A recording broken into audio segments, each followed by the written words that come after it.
Hello বন্ধুরা, কেমন আছো? আশা করি ভালো আছো। আমিও ভালো আছি। এই দেখো বন্ধুরা, তোমাদের সাথে আজকে আমি শেয়ার করব আমের আচার রেসিপি। একদম টাটকা টাটকা আমাদের গাছের আম। দেখো কি সুন্দর আম ধরেছে, একদম হাতের কাছেই খুব নিচু নিচু আমগুলো ঝুলছে। দেখো কি সুন্দর, দেখেই তো মন ভরে যাচ্ছে। আর এরকম টাটকা টাটকা গাছের আম দিয়ে আচার করলে একদম খুবই টেস্টি হয় আর খেতেও খুবই ভালো লাগে। দেখো কি সুন্দর আম ঝুলছে। বন্ধুরা কেমন লাগছে কমেন্ট করেও বলবে। দেখো কি সুন্দর প্রত্যেকটা গাছে আম ধরেছে, কি সুন্দর।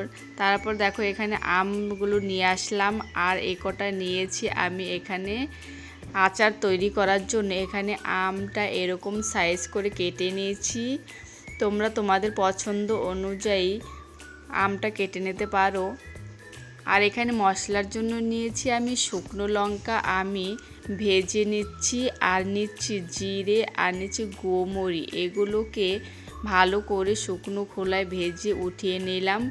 আর দিয়ে দিচ্ছি একটু ধনিয়ার গুঁড়ো এর মধ্যে মিক্স করে একসঙ্গে এগুলোকে আমি পেস্ট করে নেব। দেখো পেস্ট করা হয়ে গেল মশলাটা। তারপর ঢেলে নিচ্ছি, মিক্সারে করে নিয়ে আসলাম, ঝটপট হয়ে গেল। আর এখানে নিয়েছি কাঁচা লঙ্কা, কটুকরা আদা, কালো সাদা সর্ষে, আর একটু স্বাদ মতো নুন আর একটু হলুদ দিয়ে এটাকে কাঁচা একটু জল দিয়ে পেস্ট করে নিলাম। দেখো আর এখানে ফোড়নের জন্য নিয়েছি শুকনো লঙ্কা, তেজপাতা আর পাঁচফোড়ন।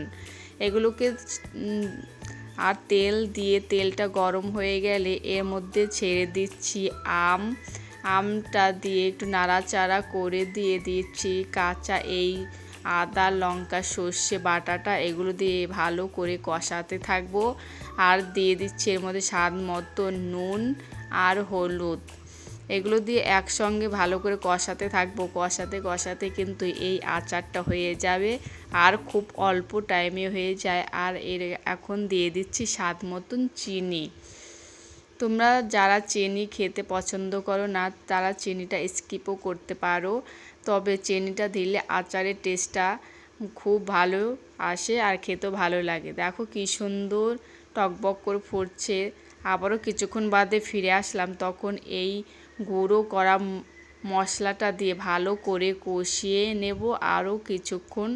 দেখো কিছুক্ষণ কষিয়ে নিয়েছি আর আচারটা রেডি। কেমন হলো বলবে প্লিজ কমেন্ট করে। আর দেখো কি সুন্দর হয়েছে, দেখেই তো জিভে জল চলে আসছে।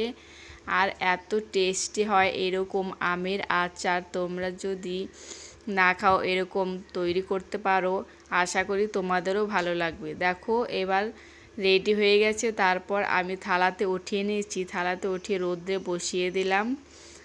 এরকম রোদ্রে কিছু মাঝে মাঝে রোদ্রে একটু দিয়ে তারপর একটু সর্ষের তেল বেশি করে দিলে সারা বছর ঘরে রেখে এই আচারটা খেতে পারবে, একদমই নষ্ট হবে না। কেমন লাগলো ভিডিওটা বলবে প্লিজ কমেন্ট করে।